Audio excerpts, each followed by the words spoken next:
पूरे गोकुल में भ्रमण करते करते केवल ये देखें संत आए कि नहीं, वैष्णव आए कि नहीं, ब्राह्मण आए कि नहीं। और जैसे संत वैष्णव ब्राह्मण ठाकुर जी को दिखाई देते हैं तो ठाकुर जी उनको, अरे तुम यहां डोल रहे हो, परिचय नहीं है, ऐसी बात, अरे आप यहां डोल रहे हो। सामने वाले कहें, अरे भैया तुम कौन? अरे नेक्सस लाला, अरे भैया तू हमें जाने, बोले अरे तुम्हें ही तो खोज रहा हूं मैं सवेरे थे। बोले हमें खोज रहा हो भैया, काय को? अच्छा एक बात बताओ, तुम कहां से आए हो? बोले हम तो अयोध्या से आए हैं। बोले अयोध्या से आए हो, तुमने कभी सवेरे से पाए हो? बोले ना कछु ना पाओ, यही मारे तो मैं डोल रहा हूं। यशोदा मैया तुम्हारी बात निहार रही है, 56 भोग बनाए माने, चलो जल्दी नंद भवन पहुंच जाओ। बोले यशोदा मैया हमारी बात निहार रही? बोले हम बे सुबह, अब जल्दी करो मां, सब संतन को भोजन है, जल्दी पहुंच जाओ। ऐसे किसी को भी सबको निमंत्रण दे देते हैं। और यशोदा मैया जब नंद भवन से बाहर आती देखते हैं 100-200 लोग खड़े हैं बिना निमंत्रण के। मैया कहें आप सब? बोले मैया आप सुबह से बाट निहार रही हो हमारी, लाओ थाली लगाओ, 56 भोग कराओ। अब मैया को यूं लगे मना करूं तो अच्छो ना लगे, लेकिन मैया पूछे, अच्छा आपको कौन ने कही मैंने निमंत्रण? बोले आपको लाला आयो। तो मैया बाट निहार रही है। यशोदा मैया पवा तो देती है सबको, फिर शाम को लाला के, अरे लाला ये तू कौन कौन ने निमंत्रण दिया वे? यशोदा मैया बात निहार रही है, पहुंच जाओ सबरे मां भोजन कर लो। आज तो 200 लोग आए मेरे यहाँ। अरे ठीक है, हमारी रसोई घर बड़ो है, हमारे यहाँ 9 लाख गैया है, ठाकुर जी कृपा सब व्यवस्था है, मोए खवावे में कोई चिंता ना है, मैं तो खूब पवाऊं, लेकिन मोए बता तो देकर कौन को निमंत्रण दे रहा, तू कोई को भी निमंत्रण दे दे। मैया तू ना जाने? बोले कहा, मैं तो या घर को पुण्य कर रहा हूं, जितना ज्यादा है सके पुण्य जमा कर कर। मैया मैं तो बुढ़ापा आ जाएगा, मैं तो चलो जाऊंगा, तू को बाबा को छोड़ जाऊंगा पुण्य करके। मैया के अच्छा कहा पुण्य कर रहे हो लाला? बोले मैया देख, ये संत ब्राह्मण ये साक्षात भगवान को मुख हैं, जब इनके मुख में हम कछु अन्न दे में, मक्खन दे में, या कछु भी इनको पवा में, तो ऐसा समझने से साक्षात नारायण पा रहे हैं। मैया देख, कल 100 आए नारायण, आज 200 नारायण तेरे घर आए पावे, मैं तो ये पुण्य करवाऊं। और मैया दूसरी बात सुनेगी? बोले हाँ। मारेगी तो ना मुझे? बोले ना मारूंगी। बता। बोले तू बड़ी मोटी है गई मैया, मुंह को यूं लगे पूरे दिन लगी रहेगी तो तेरो ने वजन कम है जाएगा। अरे मेरी ब्याह तक ने छरेरी सी है जाएगी, या हमारे तू लगी रहे रसोई में, या हमारे ऐसा को। मैया भागे पीछे, ठाकुर जी चौकड़ी मार के भागे।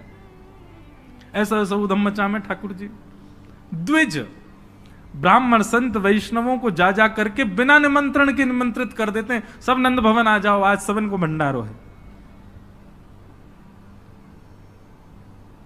कंटकेभ्य नंद बाबा रोज अपने ठाकुर जी की सेवा करते हैं। और महाराज वर्णन ऐसा करें हमारे ब्रजवासी, बोले नंद बाबा की सेवा में शालिग्राम भगवान है। नंद बाबा शालिग्राम की सेवा करें और सेवा करके शालिग्राम भगवान को टांड समझते हैं। टांड आप लोग जानते हैं कि नहीं पता नहीं, अब घरों में नहीं होती, पुराने घरों में टांड होती थी। टांड बोलते हैं, एक घर के कमरे में ऊपर एक छज्जा सा बनवा देते थे, उसमें सारा स्टोर रखा जाता, सब जरूरी सामान। नंद बाबा क्या करते हैं, पंचामृत से अभिषेक करा करके ठाकुर जी को शुद्ध जल से अभिषेक करके इत्र वित्र लगा के तिलक फोटा चुपका के बढ़िया आरती करके और फिर शालिग्राम भगवान को टांड पे धरते हैं ऊपर। बोले क्यों? बोले कन्हैया को ये गुलाब जामुन लगे और गुलाब जामुन समझ के कन्हैया मुंह में धल ले।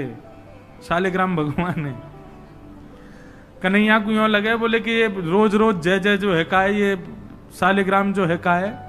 हमारे पिताजी पूज्य पिताजी की कथा में सुनाते हैं, बोले एक बार नंद बाबा ठाकुर जी की सेवा कर रहे, इतने में ठाकुर जी बगल में आके बैठ गए। देखो कितनी सुंदर, ठाकुर जी की सेवा कर रहे हैं, ठाकुर जी बगल में बैठे हैं, नन्हे से गोपाल जी आके बैठ गए। अब नंद बाबा को तो बढ़िया लगो, लाला भी सेवा सीखेगो, बैठ जा लाला यहाँ पे। ठाकुर जी बैठ गए। नंद बाबा ने पहले दूध से स्नान करायो, फिर दही से स्नान करायो, फिर घी से स्नान करायो, शहद से स्नान करायो। जैसी शहद पड़ो शालिग्राम भगवान पे, सोई ठाकुर जी के लार निकल आई यहाँ थे। ओहो कितना सौभाग्यशाली है जे।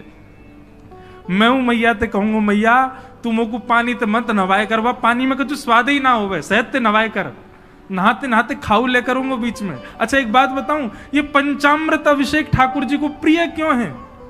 क्योंकि ठाकुर जी का स्नान भी हो जाता, पेट भी भर जाता, बीच बीच में जीभ निकाल के खाऊ जाए ठाकुर जी इसलिए ठाकुर जी का पंचामृत अभिषेक होता है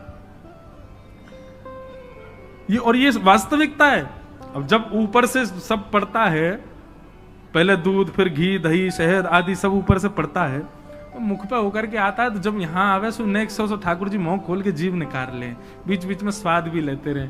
या हमारे पंचामृत अभिषेक ठाकुर जी को बड़ो प्रिय है, क्योंकि ठाकुर जी को स्वाद भी आ जाए और स्नान भी आ जाए, एक पंथ दो काज। तो ठाकुर जी की तो लार निकल आई। ठाकुर जी बोले जय जय मीठो है गयो होगो, अब तो रस भरो है गयो होगो। और फिर शहद लगे को छुड़ावे के लिए एक बात हम निवेदन करें, सेवा में एक चीज करो भैया, ये सफेद चीनी मत चढ़ाया करो कभी ठाकुर जी पे। ठाकुर जी के अंग पे लग जाती होगी, उस पर भी फिर ऊपर से आप हाथ ऐसे घुमा देते हैं, शंकर जी पे हो, शालिग्राम जी पे हो, ठाकुर जी पे हो। इससे बढ़िया बूरा लाओ, शक्कर लाओ, और चीनी अगर चीनी ही अगर उसको भी पीस लो, वो ऐसी तो हो कि ठाकुर जी के अंग पर लगे ना, तब डालो। शक्कर से स्नान कराए और ठाकुर जी तो बस मुंह में पानी आ गया, बोले जय जय मीठो है गयो अब तो। नंद बाबा ने बढ़िया ठाकुर जी को श्रृंगार आदि करके और महाराज ठाकुर जी को तुलसी पधरा के चंदन वंदन लगा के, और नंद बाबा अपनी माला झोली में हाथ दे करके और जाप करने लगे। पूज्य पिताजी महाराज कहे नंद बाबा मुंह पे एक कपड़ा और डाल लें, मुख पर कपड़ा डाल के जप करने से मन एकाग्र होता है, यह भी एक साधना का एक नियम है। नंद बाबा जाप करने लगे, इतने में ठाकुर जी ने देखी बाबा तो जाप में चलोगो, अब कहां जाएगो जय जय बच के। सोई ठाकुर जी धीरे से गए और चौकी पे धरे शालिग्राम भगवान उठाए और मुंह में धर के बैठ गए, और जैसे कोई पान चूसता है ऐसे ठाकुर जी यहां से चूस रहे हैं मुंह में धर के शालिग्राम जी को, और बैठ गए नंद बाबा के बगल में, आंख बंद करके, इनको ध्यान चल रहा है। बोले अभी जय जय बाहर बाहर ते चूस रहा हूं, नेक्स्ट देर में अंदर की मिठास आवेगी, शहद भीतर तक चलोगो, निकर नहीं रहो, और जोर जोर से चूस रहे हैं। इतने में बाबा की माला पूरी है। जैसे ही बाबा की माला पूरी भई, बाबा ने नेत्रन से लगा के माला और अपनो कपड़ा हटायो, जय हो मेरे साले जय जय कहां चले गए, अब तो ढूंढे पुष्प उष्प उठा के सब देखी, ठाकुर जी यही ना वहां पे। अरे यशोदा ठाकुर जी कहां चले गए, बगल में छोटे भगत जी बैठे हैं, वो बिल्कुल महाराज ध्यान करके बैठे हैं, या तरफ शालिग्राम जी दबा रखे हैं। लाला जी कहा है तेरे मुंह में, बोले कहा जल्दी दिखा। नंद बाबा ने एक गुलचा बना करके जैसे ही मुंह में दियो, महाराज सोई शालिग्राम जी बाहर आ गए। नंद बाबा तो लिए उनको सिर से लगा में, रोते रोते गए, अरे यशोदा देख आज कहा भयो। बोले कहा भयो, बोले तेरो लाला उद्यमी है, हमारो लाला उद्यमी है, ये बात तो मैं स्वीकार कर चुका हूं, लेकिन इतना बड़ा उद्यमी। यशोदा मैया बोली भयो का, बोले भैया जे मक्खन खा जाए, घी खा जाए, मिश्री खा जाए, दूसरे इनके घर में जा जाके खाया वे, लेकिन आज तो यानी भगवान ही खा लिए, जय जय खा गो, हमारे शालिग्राम भगवान को खा गए हो। यशोदा मैया बोली वो तुमने शहद पे स्नान कराए तो वह लगी होगी, मीठो है गो, जय जय खा जाओ। ठाकुर जी दूर खड़े हैं। वाह दिन से नंद बाबा को नियम है स्नान ध्यान करके ठाकुर जी को टांड पे धर के जाएं कि लाला के हाथ नहीं पड़ जाए कहीं, नहीं तो जय जय खा जाएगा। ऐसी ठाकुर जी की मधुर लीला, इतनी भाव में लीला ठाकुर जी की चल रही है कि सब रीझ जाते हैं। बंधुओं कभी कभी तो इन लीला को सुन करके कह करके और अनुभव करके तो नेत्र सजल हो जाते हैं। ये परम ब्रह्म परमात्मा प्रेम के पूर्ण स्वरूप बन के आए। आहा वर्णन करते हैं, ठाकुर जी ने चोरी का मन बनाया। क्यों? बंधुओं, भगवान के काल में कंस राजा ने ब्रजवासियों के ऊपर कर लगाया था, टैक्स। और क्या टैक्स था कि आप सब लोग अपने घर में गैयाओं को पालो, सारा खर्चा स्वयं करो, और जितना दूध घी दही होगा उसका 70-80% सब मथुरा जाकर के कर के रूप में जमा करना पड़ेगा। मथुरा के लोगों को और बड़े बड़े शहर के लोगों को गैया पालनी नहीं पड़ती थी, ब्रजवासी पालन करके सारा दूध घी दही देते थे। फिर कंस के लोग जो थे वो उसको बेचते थे, उससे धन कमाता था कंस। ब्रजवासी बेचारे गैया को अपने घर में रखते, उसका पूरा ध्यान रखते, और जितना दूध निकलता 70-80% सब कंस को देना पड़ता। थोड़ा थोड़ा बचता ब्रजवासियों के पास। लेकिन नंद बाबा ब्रज के राजा थे, इसलिए उनको छूट थी। वो 9 लाख गैयाओं के मालिक थे, उनके यहां इतना कर नहीं था। एक दिन ठाकुर जी सब ग्वाल बालों के संग खेल रहे थे, खेल खेल में ग्वाल बाल ने गिर गए तो रोने लगे। ठाकुर जी बोले, अरे तुम दूध घी दही खावे वारे, ऐसे कब गिर जाओ? ठाकुर सब बोले, लाला तू खावे दूध घी दही, हमें तो खावे कोई ना मिले, हफ्ता में एक बार मिले बस। क्यों? बोले सब कंस के यहां जमा करवाना पड़े। तब ठाकुर जी ने मन बनाया कि भैया ये दूध घी दही हमारो धन है, और ये साक्षात अमृत है, ये राक्षस के पास नहीं जाना चाहिए। सबने कही, लाला कौन मारेगो तेरी बात है? कोई ना मानेगो। नेक्स्ट से तू 3.5 बरस को तेरी बातन को कौन मानेगो? ठाकुर जी बोले, बड़े है कि तो सबन को माननी पड़ेगी, लेकिन अभी से मुंह को रोक तो करनी पड़ेगी। तो क्या करें? तो बोले अभी बाल अवस्था है, राजी राजी नहीं मानते तो चोरी करके मानेंगे। सबके घरन से जब हम गौरस चोरी कर लेंगे तो फिर कंस को कहा देना पड़ेगा? कछु भी नहीं। कंस तो कह देंगे भैया चोरी है रही है हमारे यहाँ, चोर को ढूंढो, और चोर हमको ढूंढ ही ना पावेगो, कंस हमको ढूंढ ही ना पावेगो, तो हम चोरी करेंगे। सब ग्वाल बालन को ठाकुर जी ने सिखा पढ़ा दिया और ठाकुर जी ने चोरी करना प्रारंभ किया। सबसे पहले ठाकुर जी ने चोरी अपने घर में करी। यशोदा मैया ने वहां ठाकुर जी पकड़ लिए। तो ठाकुर जी बोले, अपने घर में तो मिशन फेल भयो, अब गोपीन के घर में जानो शुरू करो।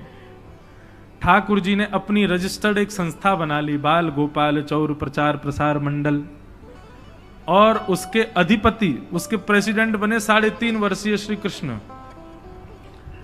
जैसे ही कोई बालक ब्रजमंडल में जन्म लेता है, तो जैसे बालक जन्म लेता है तो रिश्तेदार नातेदार आते हैं, उसके बाद फिर आशीष देने वाली एक प्रजाति के लोग भी आते हैं, सब घरों में आते हैं। और जब सब चले जाते हैं तब बाल गोपाल चौर प्रचार प्रसार मंडल आता है, और वो मंडल आकर के साथ में गौरज लेकर के आते हैं ठाकुर जी, गौ के खुर की रज, और उस रज से उस बालक का तिलक कर देते हैं। तिलक का करें? बोले 3 साल और इंतजार है, फिर ये हमारी मंडली में जे भी आ जाएगा, जे भी हमारी तरह चोर बनेगा। उसका जन्म लेते ही उसका रजिस्ट्रेशन कर जाते हैं ठाकुर जी। बड़ी अद्भुत लीला है ब्रज की। आहा, ठाकुर जी दूसरे इनके घरन में जाके चोरी करने लगे। ऐसा ऊधम, ऐसा उत्पात पूरे गोकुल में, महाराज नाक में दम है गयो। सब गोपी परेशान है गई, सास नजर डांट रही हैं, पति डांट रहे हैं, अरे कंस काउदना हमारे यहां सैनिक भेज के मरवा देगो, हमारे यहां से इतने दिन से मक्खन नहीं गयो है। गोपियां सब चिंतित भी होती हैं, लेकिन सबको अच्छा भी लगता है, कन्हैया आके चोरी करते हैं। तभी उन गोपियों में एक गोपी थी, उसका नाम था प्रभावती। प्रभावती गोपी एक दिन सब गोपियों से बैठ करके चर्चा, सब गोपियां कह रही थी, मेरे घर की तो ऐसे कर गो, मेरे यहां तो ऐसी मटकी फोड़ गयो, मेरे यहां ऐसा माखन चुरा गयो। प्रभावती व्यंग में हंसने लगी, हंस करके बोली, आज तक मेरे यहां दृष्टि भी नहीं डाली उस कन्हैया ने। अरे तेरो घर कैसे बच गयो? बोले, अरे कन्हैया को अपने प्राण प्यारे होंगे तो मेरे घर के आसपास भी नहीं आवेगो, वो जाने ना है मेरो नाम प्रभावती है। अब ये बात गोपी कह रही थी सब सखियों से, इतने में ही वहीं एक बालक था, वो ठाकुर जी का मित्र था। वो ठाकुर जी के पास दौड़ो दौड़ो गए, वो लाला एक गोपी है प्रभावती, वहां ने यूं कही है, लाला को अपने प्राण प्यारे होंगे तो आवेगो मेरे यहां चोरी करवे, मेरे यहां आ ही ना सके। प्राण प्यारे यही मारे ना आवे। ठाकुर जी बोले हमको चुनौती दे रही है? बोले हम बे लाला तू को चुनौती दे रही है। बोले अगलो धावो यही के घर मारनो है। सबसे पहले तो ठाकुर जी ने प्रभावती के देवर को अपना सखा बनाया। देवर कितना बड़ा, वो भी छोटा सा ही था। ठाकुर जी ने उसको अपना सखा बनाया। सखा बना करके उसको बेला फुसला करके बढ़िया उसको बढ़िया मक्खन वक्खन खवा के अपने पक्ष में कर लिया। ठाकुर जी बोले ए सुन, तेरी भाभी प्रभावती एक दिन चुनौती दे रही कि कन्हैया मेरे यहां चोरी करके दिखाए। प्रभावती का देवर बोलो लाला बता कहा करनो। बोले जा देना तेरी भाभी बढ़िया वारो मक्खन निकारे, बस तू संकेत कर दियो, और जब वो जमुना जल भरवे जावे घर में कोई नहीं हो वही समय हमारा आक्रमण होगो। ठीक है। प्रभावती ने एक दिन बढ़िया मक्खन निकारो और महाराज मक्खन निकाल करके छींके पर टांगो, और वो बालक ने देख लिया, दौड़ करके ठाकुर जी के पास बोले आज भाभी ने मक्खन निकालो, आज ही चलो लाला। बोले हाँ आज चलेंगे। प्रभावती यमुना जल भरने के लिए गई। ठाकुर जी उसके यहां प्रवेश कर गए, और प्रवेश करके महाराज चार के ऊपर तीन के ऊपर दो के सबसे ऊपर ठाकुर जी, और ठाकुर जी लेकर के बढ़िया मक्खन खाने लगे। मक्खन दूसरे इनको पवान लगे कि मरकान भोक्षण विभजति सचेन नात्री भांडम भिन्नति। स्वयं पाते हैं, ग्वाल बालों को पवाते हैं, और जब सब पा लेते हैं तो फिर मरकान भोक्षण संग में बंदर और चलते हैं उनको भी पवाते हैं। लेकिन प्रभावती के यहां इतना मक्खन था, ठाकुर जी का भी पेट भर गया, ग्वाल बालों का भी भर गया, और सब बंदरों का भी पेट भर गया, लेकिन मक्खन अभी पूरा नहीं हुआ, खत्म नहीं हुआ। ग्वाल बाल बोले लाला मक्खन तो अभी बहुत सारो बच गो। ठाकुर जी बोले ये प्रभावती हमको बड़ी चुनौती दे रही ना, याकू ने मजा तो चका जाए। सो कहा कियो। ठाकुर जी ने एक हंडी लई, एक लठ लियो, और वहां से वह हंडी को फोड़ दियो, जितनो मक्खन हो सब नीचे गिर गयो, और वह मक्खन को चौका लगा गए, पोंछा कर गए पूरे घर में। एक एक कोने पे जाकर के मक्खन रह नहीं जाए कहीं भी, और पूरे में बढ़िया चौका लगा करके, और ठाकुर जी अपने ग्वाल बालों के संग अंधेरे में छुप के खड़े है गए। बोले देखियो अब मजो आवेगा, प्रभावती आवेगी। प्रभावती आई, सिर पर दो मटकियां बड़ी अचक अचक करके चल रही थी, संभल के चल रही थी। जैसे ही माने द्वार खोलो, और द्वार खोलते ही अपना पाम भीतर धरो, इतने में ही भोपाल शताब्दी की तरह ऐसी रिपटी महाराज, ऐसी रिपटी सिर में लगी, कमर में लगी, हाथ पाम बाकी सब एक है गए। और गिरी सो गिरी, यमुना जल मिल गए मक्खन में तो और चीकनो हो गया। अब वो उठ ही नहीं पा रही है, जैसे उठे फिर गिरे, जैसे उठे फिर गिरे। और ठाकुर जी ताली बजा बजा के हंसे, सब ग्वाला के लाला आज तो बड़े मजे आए, आज तो बड़े मजे आए। मेरी भाभी कहा कह रही कन्हैया को अपने प्राण प्यारे हमारे ना आवे। अब तो को तेरे प्राण प्यारे होंगे ना तो कभी हमको चुनौती नहीं देगी। और ठाकुर जी भाग गए। प्रभावती महाराज जैसे तैसे रिपट रिपट के बाहर आई, और जाके सीधे यशोदा मैया के पास पहुंच गई, और जाके बोलने लगी, बोले मैया अपने लाला संभाल ले, नहीं तो काउदना हाथ दिखा दूंगी याकू में। ऐसा उधम मचावे, देख मेरी कोहनी टूट गई, कमर टूट गई, ऐसा उधम मचा के गयो। यशोदा मैया बोली तुम गोपीन पे कछु काम ना है, 24 घंटा मेरे लाला के पीछे पड़ी रहो, काउदना रंगे हाथ पकड़े तो आइयो, नहीं तो कभी मुख मत दिखाइयो अपनो। प्रभावती बड़ी चिंता में है, बोले ठाकुर जी को रंगे हाथ कैसे पकड़ूं। इतने में यानी विचार कियो कि मेरो जो देवर है वो लाला के संग बहुत ज्यादा रहवे, तो यार देवर को पहले अपने पक्ष में करो। ये देवर कभी ठाकुर जी के पक्ष में जा रहा हो, कभी प्रभावती के पक्ष में। प्रभावती ने एक दिन वाकू दिखाते भय मक्खन निकारो। आज तो धोरी गैया को मक्खन है, इतना मधुर मक्खन है, और या से तो आज मैं शाम को बढ़िया रोटी बनाऊंगी, घी बना करके सबको पवाऊंगी, अब बढ़िया मक्खन निकारो। देवर ने देख लिया और जाकर के सीधे पहुंचो लाला के पास, बोले लाला भाभी ने आज धोरी गैया को मक्खन बनाया। ग्वाल बाल सब बोले लाला वहीं चल, बात ना बड़े मजे आए वहां पे, आज फिर चलने प्रभावती के यहां। ठाकुर जी बोले चलो। अब प्रभावती ऐसा दिखा करके गई कि वो जमुना जल भरने चली गई है। ठाकुर जी ने देख लिया प्रभावती जमुना जल भरवे गई है, लेकिन जैसे ही ठाकुर जी वाके घर की ओर भागे, प्रभावती दौड़ करके पीछे के द्वार से गई और खिड़की में होके भीतर घर में आ गई और चुपचाप खड़ी हो गई अंधेरे में, हाथ में बड़ा डंडा लेकर के। ठाकुर जी आए, ठाकुर जी ने आकर के जैसे महाराज 4 3 2 1 ऊपर चढ़े, चोरी करना प्रारंभ कियो। ठाकुर जी जब पूर्ण रूपेण व्यस्त हो गए चोरी में, तब प्रभावती अपना डंडा लेकर के निकली। दारी क्यों तुम्हें बताऊं। और जैसी प्रभावती आई, महाराज नीचे वाले सबसे पहले भागे, और नीचे वाले भागे तो ऊपर वाले सबरे गिर गए, ठाकुर जी लटक गए ऊपर। अब बाकी के सब तो वहां से भाज गए, ठाकुर जी रह गए। अब नीचे प्रभावती खड़ी है, आजा लाला, तो बताऊं मैं। प्राण प्यारे, देख देख देख प्रभावती तू सही ना कर रही है, तू जाने ना है मैं जय जय हूं। बोले तेरी जय जय तो मैं नकारूंगी, नीचे आ पहले तू। जैसे तैसे करके ठाकुर जी नीचे उतरे।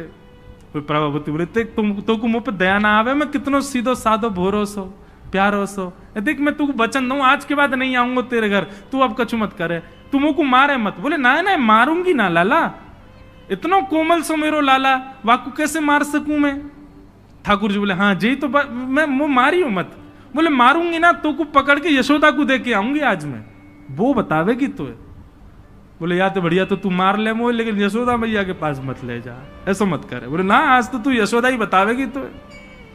और ठाकुर जी को हाथ पकड़ करके महाराज प्रभावती पूरे गोकुल में हल्ला करती भाई जा रही है, और घूंघट करके, घूंघट पकड़ रखो एक हाथ से, दूसरे हाथ से ठाकुर जी पकड़ रखे, और सबरे गोकुल में हल्ला। देख लो रे सबरे गोकुल वासियों, जे नंद जी को लाला, यशोदा मैया को छोरा, ये घर घर जाके चोरी करे। यशोदा मैया कह रही रंगे हाथ पकड़ो तो बताइयो, आज पकड़ लियो या को ठिकाने लगाऊंगी मैं। ठाकुर जी बोले ये तो भैया बड़ी निंदा है रही हमारी। इतने में ही ठाकुर जी बोले ए प्रभावती, कहा बात है। बोले देख तेने इतनी जोर से मेरो हाथ पकड़ रखो, मेरो हाथ नीलो पड़ गयो, रक्त पूरा रुक गयो है, तू इतनी जोर से मत पकड़े। तू एक काम कर, मेरो जे हाथ छोड़ दे, दूसरा हाथ पकड़ ले। प्रभावती बोले नहीं तू भाग जाएगा, तेरी सौगंध खा के कह रहा हूं मैं नहीं भागूंगा, तू मेरो एक हाथ छोड़, दूसरा पकड़ ले। प्रभावती चलती जा रही है, और चलते चलते माने 3.5 वर्ष के छोटे से ठाकुर जी चलते चलते माने जैसी मन बनायो कि हाथ दूसरा लाऊं, ठाकुर जी ने पीछे चल रहे ग्वाल बालन में प्रभावती के देवर को इशारा क्यों यहां पे आ, वो ठाकुर जी की उम्र को ही है। ठाकुर जी ने वाको हाथ पकड़ लिया। प्रभावती अब देख तू मेरा दूसरा हाथ पकड़, जल्दी कर। प्रभावती चलते चलते बोली ला दूसरा हाथ दे। दूसरे हाथ के चक्कर में ठाकुर जी ने वाके देवर को हाथ पकड़ा दिया, और पकड़ा करके ठाकुर जी गली मोहल्ला कुचेन में कूदते भय सीधे नंद भवन पहुंच गए, और हाथ पाम धो के सीधे यशोदा मैया की गोद में। मैया ये सबरी गोपी मेरे पीछे काहे को पड़ी रहे, अरे मेरो लाला बड़ो मलूक है, हमारे पीछे पड़ी रहे। मैया रोज कोई गोपी आ जाए, मुंह को तो लगे आज भी कोई गोपी आवेगी तो उसे शिकायत करवे। मैया बोली आन देदारी के मैं बताऊंगी। हाँ मैया तू मुंह को अपना दूध पे बांधे। और ठाकुर जी तो इतने लाड़ प्यार में आ गए, मैया गोद में बैठ के दूध पीने लगे। इतने में ही प्रभावती आई, देख यशोदा मैया तू कह रही कि अपने लाला को रंगे हाथ पकड़ के लाई, आज देख तेरा लाला पकड़ के लाई हूं मैं। ठाकुर जी बोले देख ले मैया, मैं तो कह रहा हूं ना कोई गोपी आ रही हो, आ गई। मैया तू एक काम कर दे। बोले कहा मैं तू और बाबा हम तीनों कहीं और ही चले जाएं, ये गोपी हमको जीन ना दे रही हैं, इनको यूं लगे कि तेरो लाला इतना सुंदर काहे को है, ये चिढ़ के मारे आ जाए रोज। मैया बोली लाला तू पीछे खड़ो रहे यार, गोपी है तो मैं देख के आऊं। मैया नीचे गई, कहा बात है क्यों चिल्ला रही है घूंघट में, देख तेरो लाला आज रंगे हाथ पकड़ो। मैंने तो याकू कुछ नहीं कही है, लेकिन तेरे हवाले छोड़ के जा रही हूं। मैया यार सबक सिखाइयो आज। मैया बोली कौन है। बोले तेरो लाला। बोले देख तो सही कौन है। प्रभावती ने घूंघट उठा के देखो तो वही के देवर को हाथ। प्रभावती बंदर तू कहां से आयो, भाज गयो। अब तो यशोदा मैया ने खूब सुनाई। बोले नहीं नहीं मैया मैंने तुम्हारे लाला ही पकड़ो। बोले तू झूठ बोले, मेरो लाला तो अभी दूध पी रहो मेरी गोदी में बैठ के। कन्हैया, इतने में ठाकुर जी आए भी तो, हाँ मैया कहा कर रहे हो तू? मैया मैं तो तेरी गोद में बैठो दूध पी रहो। मैया ये सबरी गोपी मेरे पीछे पड़ी रही, मैं कहा बताऊं, इन लोगन की तो ऐसी आदत है गई है, और ये प्रभावती तो सबसे ज्यादा। मैया ने खूब डांटी। प्रभावती बोले ये हुआ कैसे? प्रभावती बोले अच्छा मैया क्षमा कर दो, मैं जाऊं। प्रभावती चली गई। ठाकुर जी बोले मैया मैं 2 मिनट में आऊं, अभी इन्हें सखांत में ले आऊं। जैसे ही प्रभावती ने दूर पहुंची सो ठाकुर जी आए आगे से, और प्रभावती के आगे आगे खड़े है गए। कहो जी कैसी रही आज? प्रभावती बोली तेने ही कियो कैसे? बोले मैंने कैसे कियो वो मत पूछे, लेकिन मैं तू को चुनौती देवे आया हूं। आज तेने मेरो हाथ पकड़ो तो मैंने अपनो हाथ देवर में बदल दियो। कल को अगर तेने मुझे पकड़ो तो तेरो हाथ मेरो हाथ खसम में बदल जाएगा। देवर से तेरे पति को हाथ आ जाएगा हाथ में। तू जाने ना नंद जी को लाला हूं मैं। प्रभावती इतनी लज्जा की हो गई कि फिर वो कितने दिन तक बाहर नहीं आई अपने कक्ष से, भवन से। वर्णन आता है ठाकुर जी एक दिन उसके यहां पहुंचे और पहुंच करके उसकी गोद में बैठ करके खूब स्नेह किया, और स्नेह करते तब भी नहीं मानी, खूब नाराज हो गई ठाकुर जी से, मुंह फेर करके बैठ गई। ठाकुर जी बोले एक बार मेरी ओर देख ले। प्रभावती बोली नहीं देखूंगी। बोले बस एक बार देख ले, फिर जीवन भर मत देखियो। जैसी प्रभावती ने ठाकुर जी की ओर देखा, शंख चक्र गदा पद्म धारण करके चतुर्भुज रूप में ठाकुर जी ने उसको दर्शन दिए। बोलो भक्त वत्सल भगवान की। ऐसी ठाकुर जी की मधुर लीला वृंदावन में चल रही है। ऐसी अनेक लीलाएं हैं व्रज की, उनको ठाकुर जी संपादित कर रहे हैं। एक दिन मैया ने ठाकुर जी को ऊखल से बांध दिया। ऊखल से बांध करके मैया चली गई। ठाकुर जी ने ऊखल में बंधे भये ही वृक्षन के बीच से निकले, स्पर्श करती दोनों वृक्ष टूट गए। कुबेर के पुत्र नलकुवर मणिग्रीव प्रकट हो गए। दोनों ने भगवान की स्तुति गाई। ठाकुर जी ने दोनों को क्षमा किया। और ये बात जान करके नंद बाबा उन्होंने मन बनाया कि अब हम गोकुल में नहीं रहेंगे। और नंद बाबा के छोटे भैया ने एक दूसरे वन का नाम बताया जिसका नाम है वृंदावन। और ठाकुर जी, नंद बाबा और यशोदा मैया सब ने वृंदावन जाने को मन बनायो। तो महाराज सब गोकुलवासी बोले हम भी यहां नहीं रहेंगे, हम भी वहीं रहेंगे जहां लाला रहेगो हमारो। और सब गोकुलवासी ठाकुर जी के संग वृंदावन चले गए। आहा, ऐसो सुंदर प्यारो वृंदावन है।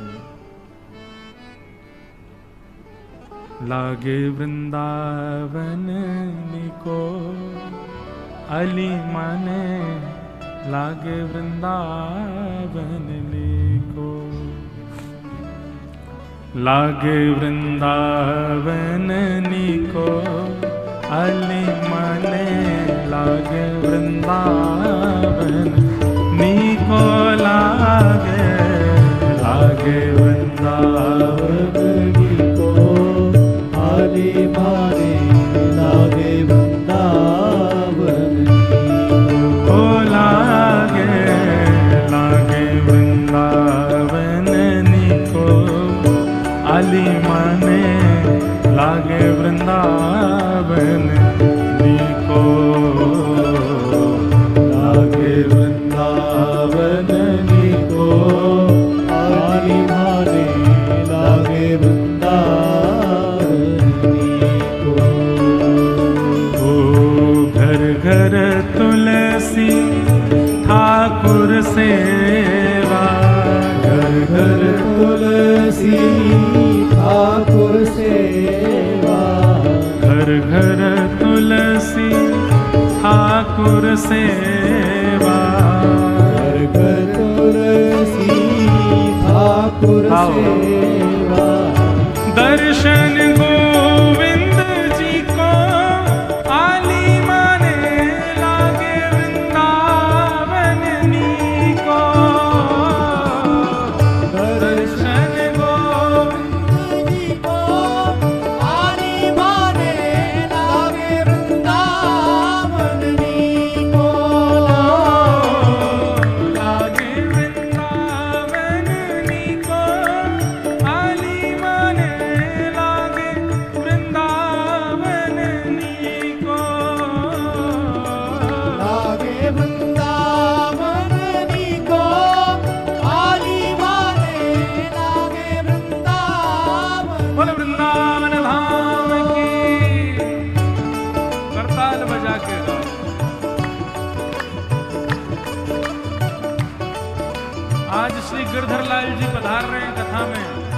मानो साक्षात वृंदावन पधार रहा है।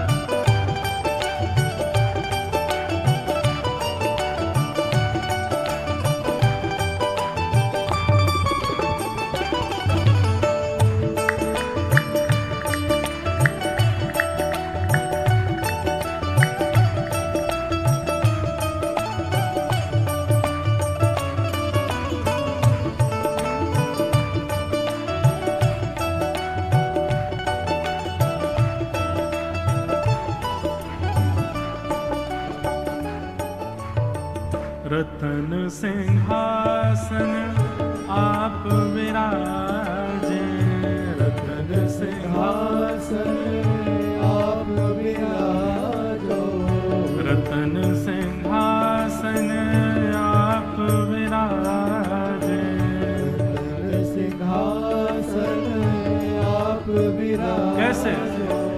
मुकुट धरे तुलसी को आली माने लागे वृंदावन नीको, मुकुट धरे तुलसी को आली माने लागे वृंदावन नीको, लागे वृंदावन नीको, आली माने लागे वृंदावन नीको, लागे वृंदावन नीको, आली माने लागे वृंदावन नीको। हे मीरा के प्रभु गिरधर नागर, मीरा के गिरधर नागर प्यारे नटवर नागर, गिरधर नागर प्यारे नटवर नागर, मीरा के प्रभु गिरधर नागर, मीरा के प्रभु गिरधर नागर। मीराबाई क्या कहती है भैया? ओ भजन बिना नर फीको, आली माने लागे वृंदावन नीको, भजन बिना नर फीको, आली माने लागे वृंदावन नीको, लागे वृंदावन नीको, आली माने लागे वृंदावन नीको, लागे वृंदावन नीको, आली माने लागे वृंदावन नीको। हे वृंदावन वृंदावन मेरो प्यारो वृंदावन, बड़ो प्यारो वृंदावन, मन भावन वृंदावन, श्री वृंदावन वृंदावन, वृंदावन वृंदावन, श्री वृंदावन वृंदावन, श्री वृंदावन वृंदावन, श्री वृंदावन वृंदावन, श्री वृंदावन